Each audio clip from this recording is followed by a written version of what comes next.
Miren, me vine producido a hablar del tema. Vamos a hablar del pecado. Viene todo de negro. Bien. Unidad número 6. El pecado. ¿Qué quiere decir pecado? Errar el blanco, una definición. Todo aquello que no le agrada a Dios. Había una canción que cantamos en la escuela bíblica que decía: negro por el pecado estaba mi corazón. Es el pecado de la oscuridad. Pecado, todo lo que nos separa de Dios, podríamos intentar esa definición. Hablar de pecado nos lleva inexorablemente a hablar de lo que vamos a hablar en las próximas 2 unidades. Hablar de pecado es hablar también de perdón. Pecado es todo lo que nos separa de Dios. El apunte comienza hablando de la existencia del pecado. Negar el pecado es negar justamente nuestra humanidad. Ahora nosotros tenemos que entender que no es la humanidad que Dios creó. Dios creó al hombre a su imagen y semejanza, y en él no hay ningún tipo de mancha. El hombre cayó. Si nosotros repasamos un poquito lo que vimos en las 2 unidades anteriores, hablamos sobre los seres creados angelicales, donde hablábamos acerca de Satanás, el ángel lucero que cayó. Con él se inició el pecado. Es decir, el pecado original, si nos ponemos a ver, no tuvo lugar en el huerto del Edén, sino tuvo lugar en el cielo, en la corte celestial. El libro de Ezequiel dice que dentro de las piedras de fuego estabas, le dice al lucero. Se entiende que está hablando quizás de que estaba dentro del círculo íntimo, más cercano al trono de Dios. En el libro de Job usted lo va a ver que se presenta delante de Dios por justamente señalar el pecado. Y hablamos acerca del pecado de Satanás y las declaraciones que decía él: subiré, iré, seré. Y el pecado comenzó allí. Y lo que nosotros hablamos de naturaleza humana, Dios creó al hombre para que le dé gloria a él. El hombre, en cierta manera, y esto yo se lo decía como una apreciación personal mía, no es doctrina, pero el hombre en cierta manera reemplaza la actividad del lucero, porque nosotros le damos gloria a Dios, fuimos creados imagen y semejanza de Dios, y Dios nos dotó de instrumentos musicales. ¿Se acuerdan que hablamos sobre eso? De cuerdas, de viento e instrumentos de percusión, como tenía Lucero, y que Lucero, dice, estaba cubierto de piedras preciosas, y las piedras preciosas que habla, 9 de ellas las encontramos en el efod del sumo sacerdote, que ustedes lo van a ver en Pentateuco 1, ¿ya lo vieron? ¿Ya lo vieron? Y también habla de que son reflexivas, de que refleja la gloria de Dios. Luego vimos justamente el ser humano como tripartito y la importancia del cuerpo, de que ahora el cuerpo está caído, Dios lo creó para el cuerpo para que no muera. Sin embargo, por causa del pecado, esa cosa tan extraña que Dios tomó el polvo, sopló aliento de vida y fue un alma viviente. Y ese hombre, en vez de seguir a su creador, siguió a Satanás. La gran tragedia. Y Satanás, el mismo pecado, fue el que incentivó en Eva. Y justamente lo primero que hizo Satanás fue inculcarle a Eva la ausencia de la gravedad del pecado. Porque ella le dijo, en realidad lo que Dios quiere es que no sean como Él, no es nada malo. Y cosas tan sencillas como esa, nosotros hablamos mucho de las profundidades espirituales y buscamos, por lo menos me gusta buscar sobre la profundidad de la palabra y trato de aprender un poquito más. Pero si nos vamos a lo básico del ser humano, hoy estamos viviendo en una época donde se niega el pecado. Donde se niega el pecado. Vemos la realidad de que a lo bueno se le llama malo y a lo malo se le llama bueno. Entonces el apunte empieza justamente hablando de la existencia del pecado y nombra ahí una especie de corriente o pensamiento. El ateísmo, bueno, obviamente niega el pecado porque al no cree que hay un creador, no puede haber alguien culpable. El determinismo dice que el ser humano no tiene en realidad, no tiene libre albedrío, sino que estamos prefijados para hacer algo, determinadas cosas en nuestra vida y no tenemos escapatoria de lo que se ha determinado para nuestra vida, cosa que Dios creó al hombre justamente con la posibilidad de que elija. Y esta tercera corriente que dice el apunte aquí, que habla del hedonismo, vemos acá, en cierta manera reflejado, algo que domina nuestra época, el hedonismo, el disfrute, el placer, enfocado en uno mismo. Y acá yo le voy a abrir el paréntesis a lo que es mi opinión.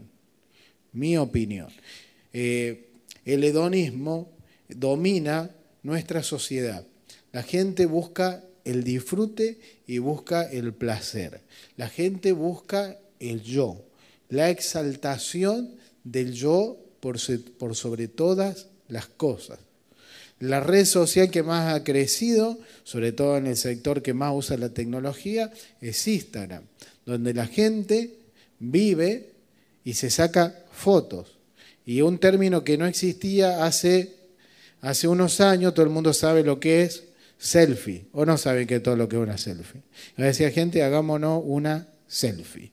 Y se saca fotos de sí mismo. Y para todos se saca fotos. Eso que puede ser algo que tiene que ver con compartir un momento, de hecho lo hago con mis nenes, cuando estamos con mi esposa, sacamos una foto para atesorar un momento. En cierta manera hay un culto sobre eso.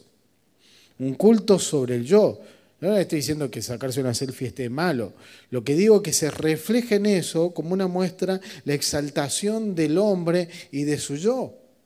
De su yo. Si uno se va a la raíz de pecado, del pecado original que tuvo Lucero, él fue todo en su corazón, decía, subiré, seré, pondré arriba, desde que hace referencias al norte, a las nubes, al monte, todo habla referencia de levantar su propio yo. Y eso es lo que vivimos hoy, justamente. Entonces, para justificar nuestro yo, se le resta importancia al pecado. Por eso va a ver que hay gente que habla sobre que el amor, por ejemplo, se pasa. El amor se pasa. Yo le voy a decir una cosa, ¿qué es lo contrario? Y esto se lo voy a decir como opinión mía. Si usted tuviera que decir, dígame lo contrario a pecado, ¿qué palabra diría? Santidad. Santidad, porque la santidad es ausencia de pecado, ¿no es cierto? Santidad. Y está muy bien. Ahora yo le propongo otra palabra como contraria a pecado. ¿Sabe qué palabra es? Amor. La palabra para mí, el amor excluye completamente el pecado. Dice el apóstol Pablo en la primera carta a los Corintios. Y acuérdese que esta primera carta a los Corintios es fundamental para ver la doctrina cristiana. Los corintios era gente que tenía un desastre en la iglesia. Hasta en el saludo de la primera carta a los Corintios, es hasta cómico porque, por ejemplo, en todas las cartas paulinas, que son las primeras cartas que tiene el Nuevo Testamento, va a ver que Pablo felicita a todas las congregaciones por determinada cosa. A los efesios los felicita por esto, por ejemplo, a los de Filipo por lo otro, pero a los de Corintios los felicita por la gracia que tienen de Dios. En realidad no los está felicitando por nada, porque todos tenemos gracia de Dios. Era justamente, vemos ahí una especie, uno que conoce hasta como una ironía, porque todos somos, Y lo mío dice, te felicito, a mí me dice, te felicito por el padre que tenés. Y yo no hice nada para tener el padre que hice. De la manera que no hicieron nada para tener la gracia de Dios. Y ellos tenían un desorden dentro de sus creencias todas. Y la carta a los Corintios marca justamente capítulo por capítulo, va hablando y sentando las bases de la doctrina cristiana. Es una carta fundamental. Es tan dura que la segunda carta de los Corintios justamente es un consuelo a lo duro que fue la primera carta, por decirlo de alguna manera. Y en la carta de los Corintios habla sobre el amor. Y una cosa de las características que dice es que el amor no busca lo suyo. En la Nueva Traducción Viviente dice lo siguiente: no busca que las cosas se hagan a su manera. El pecado busca que se hagan las cosas a su manera. Por esto es esto que estaba centrado acá en el hedonismo, que uno lo puede pasar en el apunte muy rápido. Yo creo que nadie se pone a pensar, no, el fin de mi vida va a ser el placer, como hacían los antiguos griegos, pero en realidad domina mucho de nuestras circunstancias, de nuestra época. Y afecta las circunstancias que vive la gente. Por eso vemos un hombre puede dejar a una familia por ir a buscar un supuesto amor o no sé qué cosa y dejar a sus hijos irse. Porque ¿cuál es la justificación? Está buscando complacer su yo. Entonces, para complacer nuestro yo, la definición de pecado molesta. La definición de pecado molesta y molesta mucho. Porque es justamente lo que marcaba Satanás. Le decía a la gente en el huerto, no morirás, le dijo a Eva. O sea, no vas a morir. No vas a morir. Y es lo que vivimos en la época actual. Y tenemos que tener cuidado que eso no se nos meta en la iglesia. Yo quiero hacer una aclaración. Nuestro mensaje siempre tiene que ser de amor y tiene que ser de restauración. Ahora, en nuestra predicación de amor y restauración, nosotros tenemos que llevar a la persona a que renuncie al pecado, a que deje de buscar lo suyo. Siempre nosotros hacemos, por eso le digo, nosotros tenemos que predicar amor. El amor vence el pecado. Luego, cuando usted le habla del amor a Dios a una persona, esa persona cuando recibe el amor de Dios en su vida, inmediatamente le agarra como un repelo al pecado. El amor de Dios en nuestro corazón repela al pecado. Y vamos creciendo. Ahora tenemos que tener cuidado justamente de, en esa prédica del amor, enseñar valores de vida. Enseñar a la gente a cómo se tiene que manejar. Luego el apunte habla acerca de la ciencia cristiana, de la evolución. Entonces, yo creo que no hay mucho para hablar de la evolución, porque el pecado hasta es tomado como una forma de adaptación al medio, así no tiene mucho para que profundicemos. Llegando al punto B, justamente vemos el origen del pecado. Para mí el origen del pecado, que luego el apunte lo dice, que el origen del pecado no tuvo lugar en la tierra, tuvo lugar en el cielo.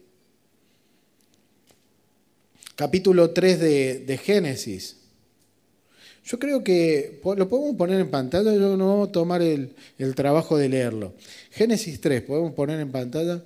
Pero la serpiente era astuta más que todos los animales del campo que Dios había hecho, la cual dijo a la mujer, con que Dios os ha dicho, no coman de todo árbol del huerto. Vamos a detenernos ahí. ¿Dios le dijo realmente eso? Es más, dice la Escritura, lo dice, que Dios creó una variedad enorme de árboles deleitables a la vista. ¿Ves cómo el enemigo? No comáis de todo árbol del huerto. Versículo número 2, pues pasamos por favor. Y la mujer respondió, del fruto de los árboles del huerto podemos comer, pero del fruto del árbol que está en el medio del huerto, dijo Dios, no comeréis de él ni le tocaréis, para que no muráis.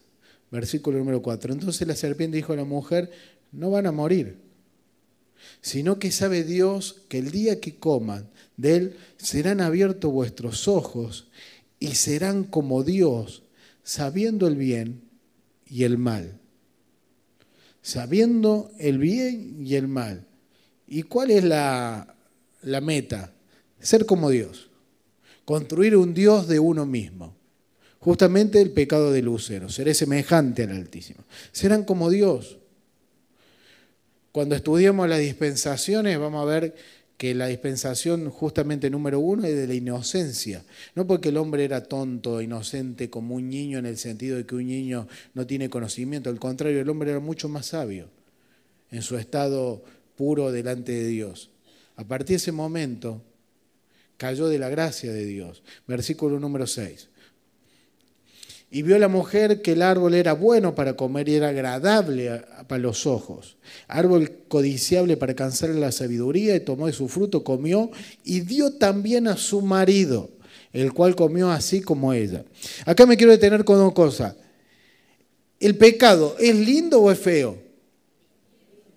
Es lindo el pecado, ¿o no? ¿Quién va a tener ganas de hacer algo que es feo a los ojos? Claro. Que el pecado es algo deleitable a los sentidos. Siempre el pecado es algo que nosotros vamos a tener algún tipo de atracción. El apóstol Pablo habla luego de que Dios no tienta a nadie. Somos tentados según los deseos de nuestra propia carne. Lo que hablamos la clase pasada del hombre. Somos tentados de acuerdo a nuestra puerta abierta que tengamos en nuestra vida. En este caso, esta mujer, ¿cuál fue? Ser como Dios. Ser como Dios. Tomó de su fruto, comió, y esta palabra, y dio también a su marido. Y dio también a su marido. Una cuestión del pecado. El pecado afecta al individuo y afecta a su familia. El pecado afecta a la familia. En ese sencillo acto de la mujer darle a su marido, afectaba también a su familia. Ahora, en Cristo Jesús hay una hermosa frase del apóstol Pablo que dice que la mujer cristiana santifica a su esposo que no es convertido. Volvemos, justamente una de las cuestiones cuando se empezó a establecer las bases de la doctrina cristiana, o gente que decía, no, la mujer tiene que dejar a su esposo pecador. Y el apóstol Pablo dice, no, la mujer cristiana santifica a su esposo. Y es más, no es la predicación tanto lo que va a tener efecto, sino su piedad, refiriéndose a su vida de relación con Dios, su testimonio. Volvemos a lo mismo, el amor vence el pecado. Entonces, tomó de su fruto y comió, y dio a su marido, el cual comió así como ella, versículo número 7. Entonces fueron abiertos los ojos de ambos y conocieron que estaba desnudo. Entonces cosieron hojas de higuera y se hicieron delantales. Acá por ahí dan ganas de predicar, no dando la clase, pero nótese una cosa, la higuera lo podemos tomar como símbolo de iglesia en cierta manera. El hombre siempre hace estructuras para tratar de cubrir su pecado. Siempre hace estructuras religiosas. Lo va a ver en las civilizaciones antiguas o lo va a ver en las civilizaciones más modernas. Hacer estructuras para cubrir su pecado, para negarlo o para cubrirlo. Y se hicieron delantales, porque el hombre sabe que necesita de Dios. Versículo número 8.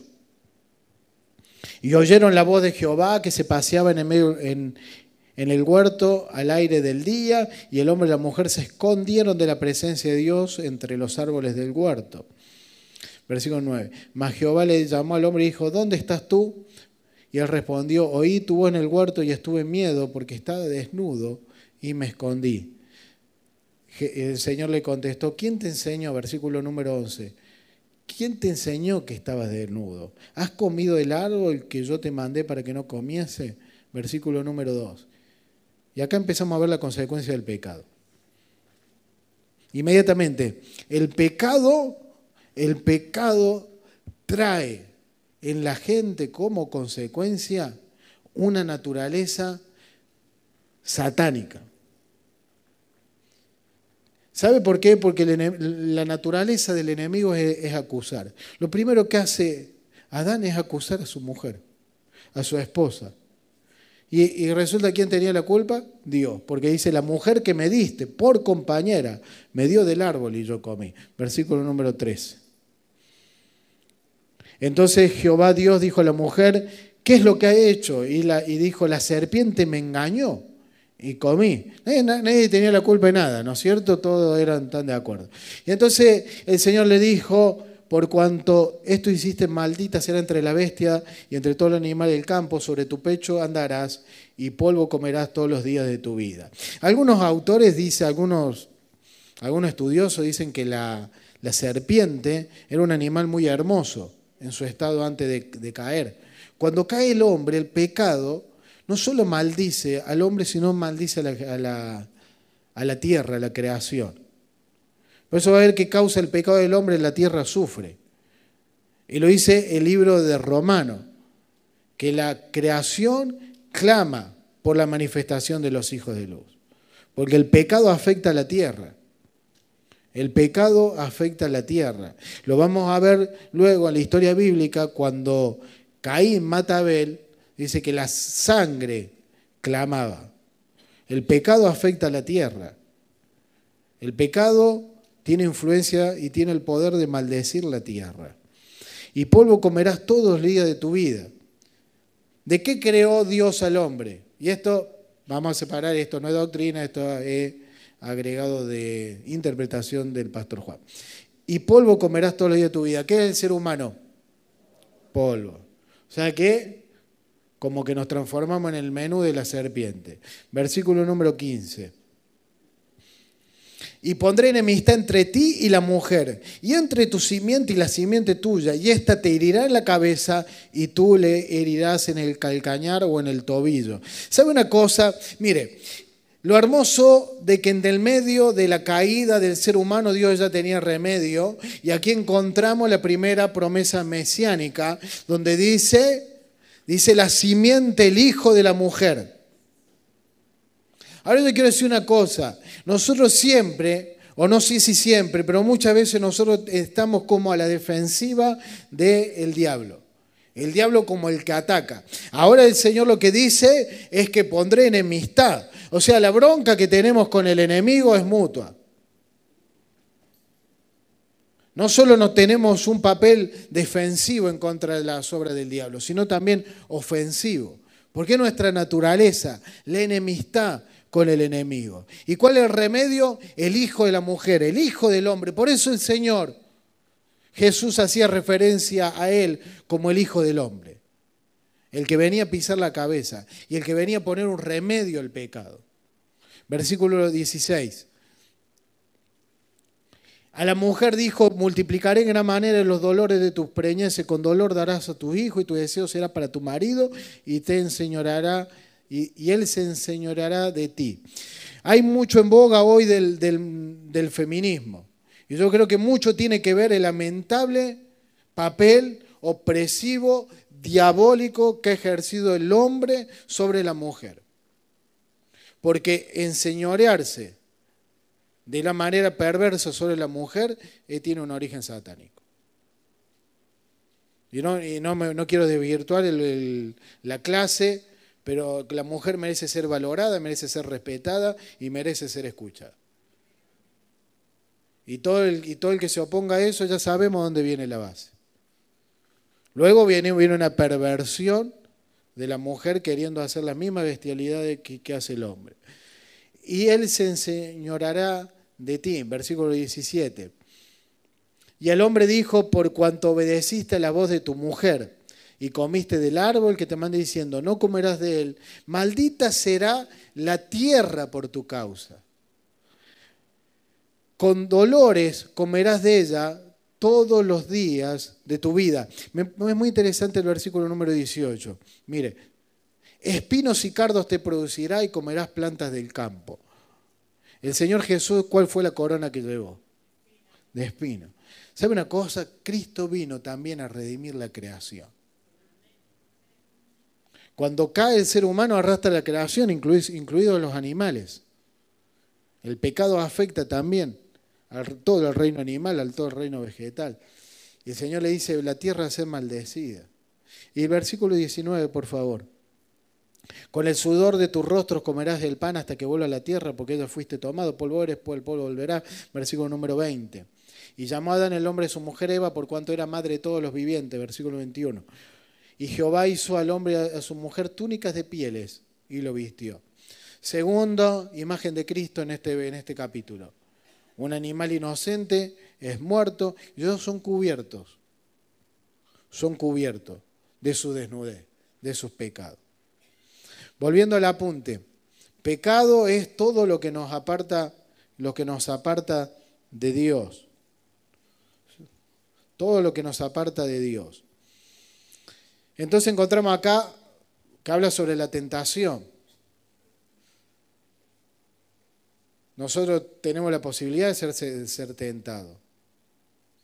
La fuente de la tentación sabemos dónde viene, el enemigo. Dios no tienta a nadie, el enemigo tienta.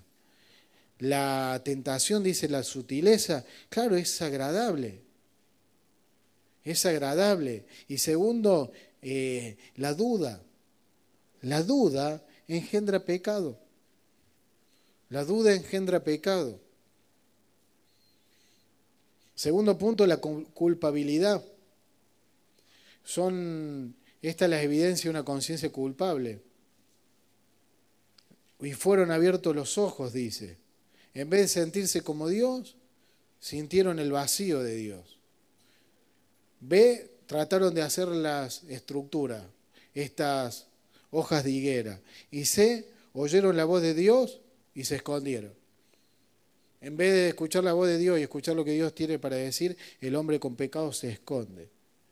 Y viene justamente lo que hablábamos, el 3 puntos, el castigo. Castigó el enemigo, fue castigado la mujer. La mujer eso hablábamos recién, de cómo la mujer es explotada, un sistema de vida cruel, cuando Dios lo que quiere es que la mujer tenga dignidad. El castigo del hombre a su trabajo que tenía. Adán trabajaba mucho. Adán tenía mucho trabajo. Adán no era que estaba, digamos, en un estado de deleite sin hacer nada. Adán tenía mucho trabajo, que era enseñorearse de la tierra, nombró a los animales. Si no, no iba a tener gusto en su trabajo.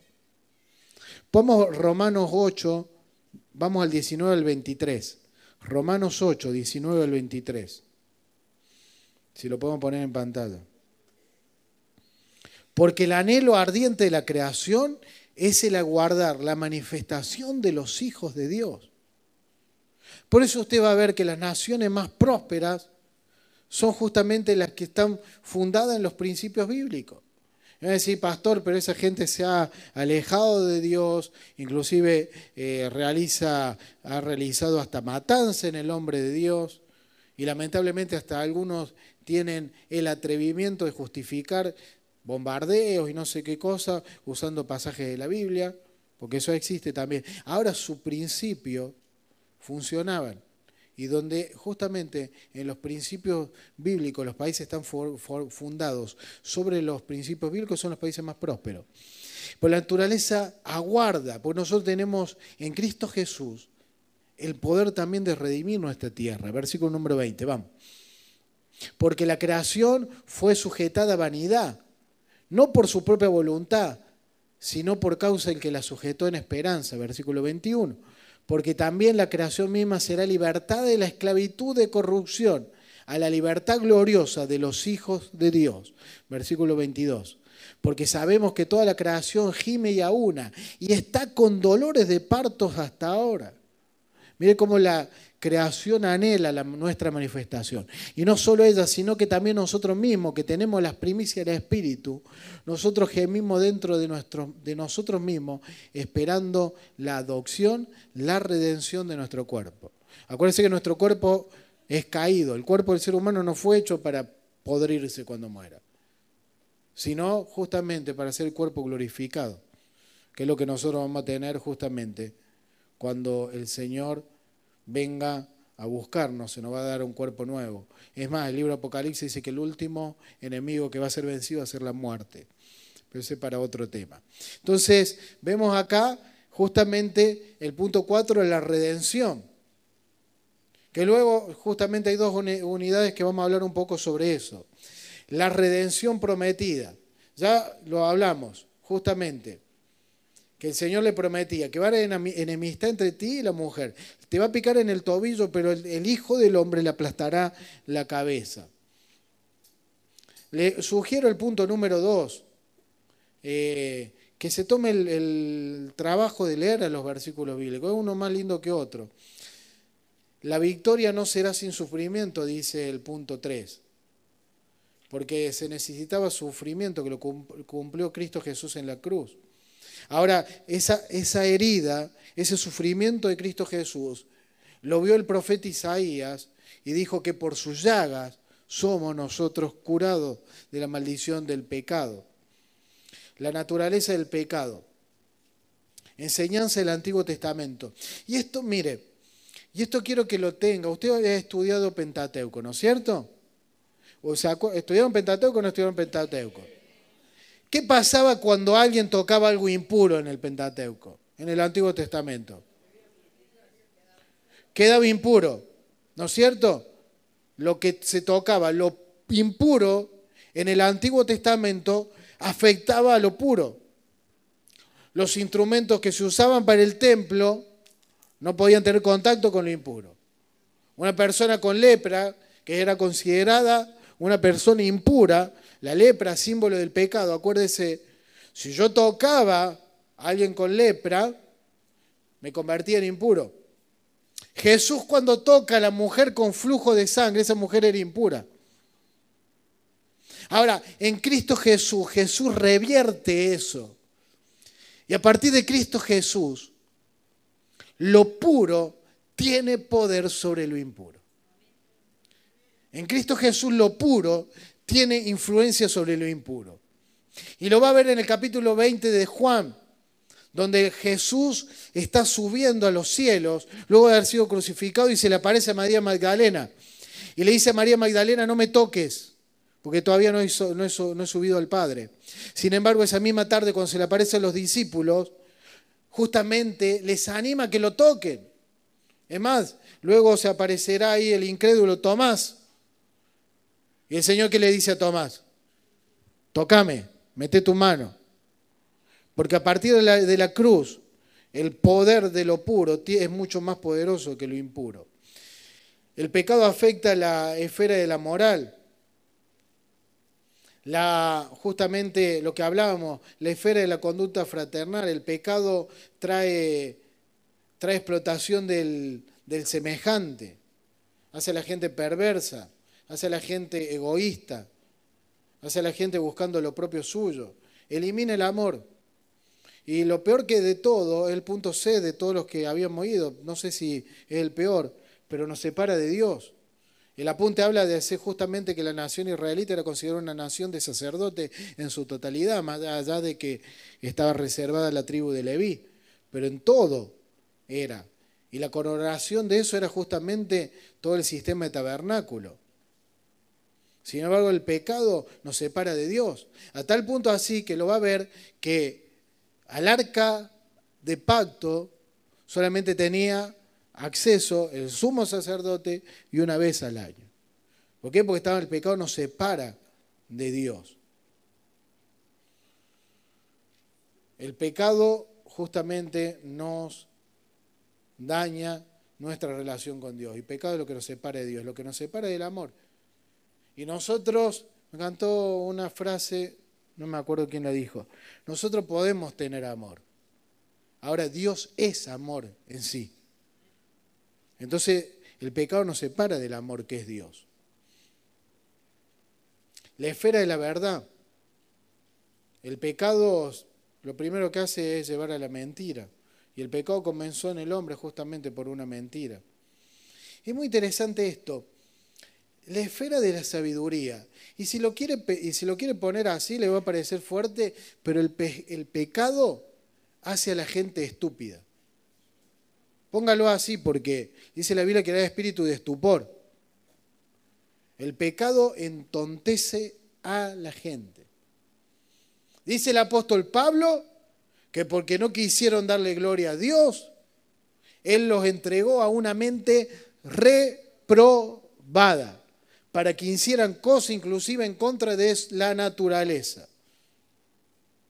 El ser humano, acuérdese que cayó en el estado corporal también. Y esto es una apreciación mía, pero se sabe que el hombre usa una ínfima capacidad del poder que tiene su mente. Una ínfima. Adán podía explotar su mente al 100% y catalogar, por ejemplo, todas las especies que había sobre la tierra, toda especie de animales, los árboles, todo.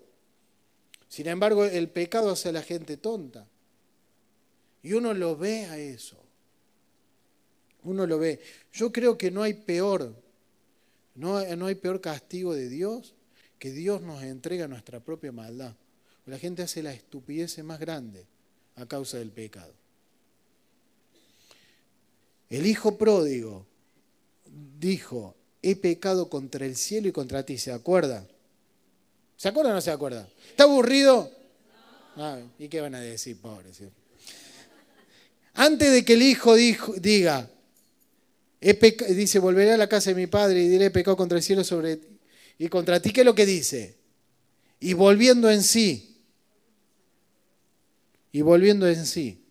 Esa expresión volviendo en sí tiene una referencia como que se hizo inteligente, por decirlo a una traducción. Volvió en sí, porque el pecado nos entontece el entendimiento. Si le quiere cambiar así, la otra frase que parece muy fuerte de estúpido, dígale que entontece el entendimiento, para hacerle más linda. Va a ver que el proverbio habla siempre del necio. Es más, dice un necio, dice en su corazón: no hay Dios. La enseñanza del Nuevo Testamento. Justamente una de las definiciones que dio un hermano es que pecar es cerrar el blanco, justamente haciendo referencia a la arquería, que cuando se decía que alguien no daba en el blanco estaba pecando. Ese es el significado etimológico. También es una deuda que el hombre tiene. El pecado es un desenfreno. Poneme primera de Juan 3:4. ¿Quieren leer algo que les va a bendecir mucho? Lean la primera carta del apóstol Juan.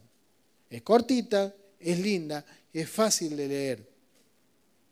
Y cuando nosotros tuvimos nuestra Biblia, por una cuestión se puso todas las cartas paulinas primero. Va a ver que están todas las cartas paulinas primero, y después las otras cartas, por decirlo de una manera, judías, por decirlo de alguna manera, están sobre el final.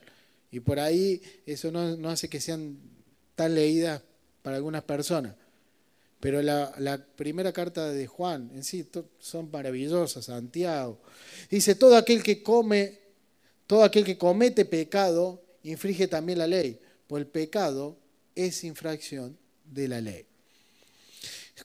Mire, esto yo quiero que lo entienda. El hombre es imposible que viva en sus propios méritos sin pecar. Porque, ¿cuál es el primer mandamiento? Jesús le preguntó: ¿cuál es el primer mandamiento? Alguien por ahí lo dijo bien. Con toda tu fuerza, con todo tu corazón y con toda tu mente. Es el primer mandamiento. Y dice el libro de Santiago: quien transgrede uno de los mandamientos de la ley, los transgrede a todos. Ahora yo le hago una pregunta: ¿usted puede amar a Dios las 24 horas del día con toda su alma, con todo su corazón y con toda tu fuerza? ¿Lo puede hacer? Bueno, alguien que me pase después la receta. No lo podemos hacer en nuestra fuerza. Entonces, cuando Jesús le pregunta eso, le dice: ¿están descalificados? Ustedes no pueden amar a Dios. Dios es el que lo ama a ustedes. Y por el amor de Dios en ustedes que lo aman a Dios.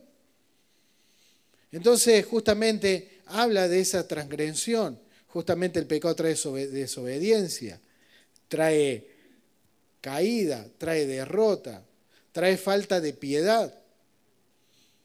trae justamente error, que tiene que ver también con la falta de discernimiento de la gente que vive en pecado.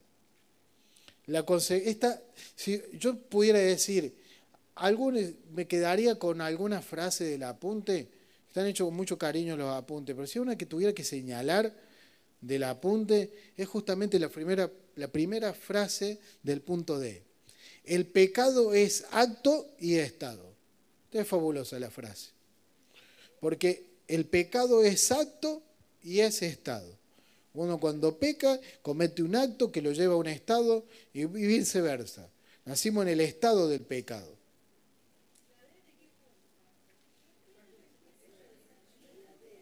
Yo la página en medio lo tengo coso. 79. Cuando dice las consecuencias del pecado. ¿Ahí estamos? Algo que dijo el pastor Miguel el otro día, que estuvo muy bien lo que dijo. No tiene mucho sentido que nosotros nos pongamos a repasar el apunte. Por eso puede hacer usted en su casa. Si no, lo tratamos de enriquecer. Igual que si nos ponemos a leer toda la cita bíblica, no terminamos más, y eso para edificación suya. Para toda su vida cristiana, porque la palabra nos edifica. Las consecuencias del pecado. Trae debilidad espiritual porque daña la imagen divina. Acuérdense que Dios creó al hombre perfecto en su cuerpo, en su alma y en su espíritu. Dañó la imagen divina. Y va a ver cómo... Y esto lo voy a decir con el mayor de los respetos posibles. No me malentienda. Pero el pecado hasta se nota corporalmente.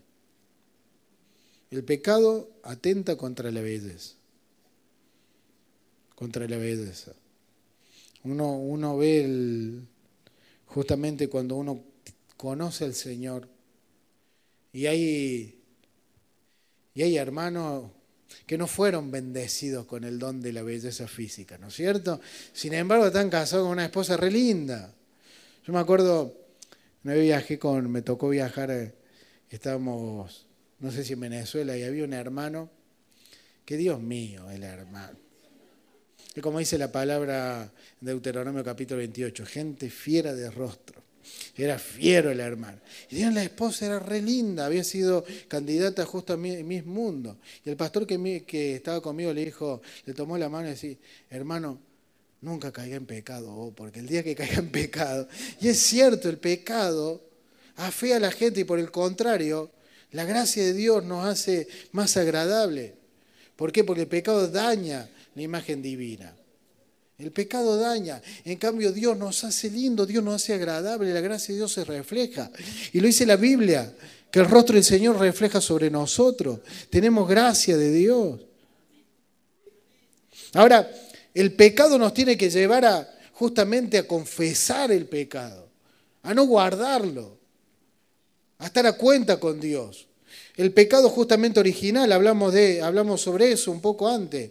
Adán lo transmitió, porque el pecado afecta a la familia y Adán es el padre de todos los vivientes, así como Eva la madre en la carne. Y pervierte la creación, lo vimos. Tiene una cita muy interesante para leer.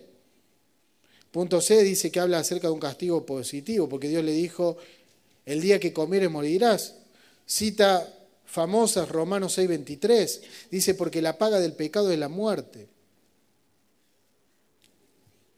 Y lo que veníamos hablando, el hombre fue creado con la capacidad para la inmortalidad. Es decir, no tenía que morir si obedecía las leyes de Dios. Mientras Adán obedecía la ley de la vida, tenía derecho a comer del árbol de la vida. Y yo le dije que en el juicio de decir, no va a comer, va a sacar el árbol de la vida, no va a poder comer el árbol de la vida el hombre, en ese juicio tan tremendo se esconde la gracia de Dios. Porque si el hombre comía del árbol de la vida, iba a vivir separado de Dios.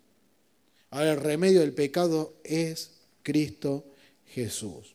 Yo me traje justamente algunas cuestiones sobre el pecado, porque son preguntas que salen.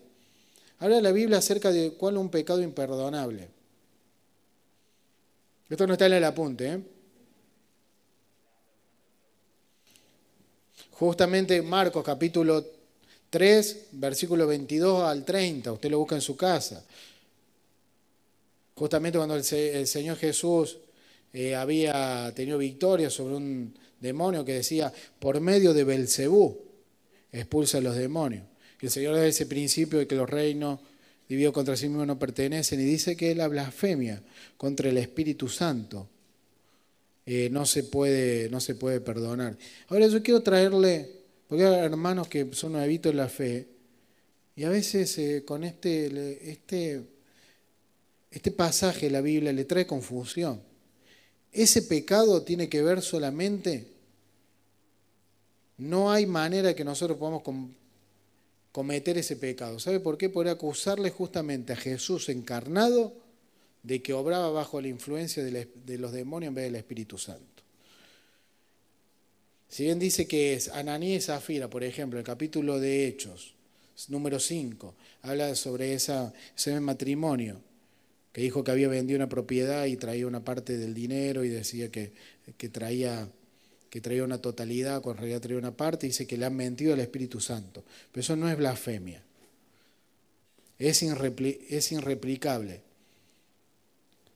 La acusación contra Jesús fue la blasfemia, que era imperdonable. Este pecado imperdonable contra el Espíritu Santo no puede ser duplicado en la actualidad, porque Jesucristo no está en el mundo, sino a la diestra de Dios. El único pecado imperdonable en la actualidad, si le podemos decir cuál puede ser, el tener una incredulidad sostenida. Pero en realidad no es que el pecado sea imperdonable, sino que la persona no se arrepiente. Y volvemos a Juan 3:16, porque de tal manera amó Dios al mundo que ha dado a su Hijo unigénito para que todo aquel que en él crea no se pierda, mas tenga vida eterna. Es la única condición, creer. Primera de Juan, capítulo número 1, versículo número 9. Yo le hablaba de esta epístola, léala. Y si nos vamos y memorícese este versículo. Lo tenemos que saber de memoria. ¿Qué dice Primera de Juan 1:9? Dice la palabra del Señor: si confesamos nuestro pecado, Él es fiel y justo. ¿Se acuerda cuando hablamos de Dios? Los atributos de Dios. Él es fiel y es justo para perdonar nuestros pecados y limpiarnos de toda maldad. ¿Qué hora es? Y 52. Ay, ¿qué enseña la Biblia sobre...? Bien, para terminar una reflexión, por amor a la gente que hace poco está caminando en el camino del Señor, que ustedes han hecho primer año, pero la Iglesia Apostólica, Católica, Apostólica Romana, como se denominan ellos, clasifican el pecado en dos categorías, ¿vio? Que está el pecado que le dicen venial, como el pecado menos leve, y el pecado mortal. El pecado es pecado frente a la hoja de la Biblia. El libro de Santiago dice que el que transgrede una ordenanza de la ley, las transgrede a todos. Ellos enseñan que hay pecados graves, que son los que ellos dicen alejan de la piedad, y hay otros pecados que son veniales, le dice, que pueden ser como purificados por esa cuestión rara que tienen del purgatorio y con las penitencias y demás. Nosotros creemos que el pecado es pecado. Pecado es pecado. Lo dice así, mire, Santiago 2, versículo número 10. Porque cualquiera que guardara toda la ley, pero ofendiera en un punto, se hace culpable de todos. Acá tenemos que subrayar cuál es: ofender un punto, en un punto. Significa hacer un error, caer en un error. El apóstol Santiago lo está haciendo ahí, pintando un cuadro de una persona que hace todo lo posible en su fuerza para no pecar, pero peca. ¿Qué es lo que le dijo Jesús a la gente? ¿Cuál es el primer mandamiento? Amarás a Dios. Y no se puede amar a Dios a menos que Dios revele el amor. Porque si bien es correcto que lo contrario a pecado es santidad, nosotros podemos decir sin lugar a duda que lo contrario de pecado es el amor. El amor, dice la Biblia, que cubre multitud de pecados. Así que quiero invitarle a que antes de terminar se ponga de pie y usted levante su mano al cielo y le dé gracias al Señor que nos ha limpiado en la cruz del Calvario por todo pecado.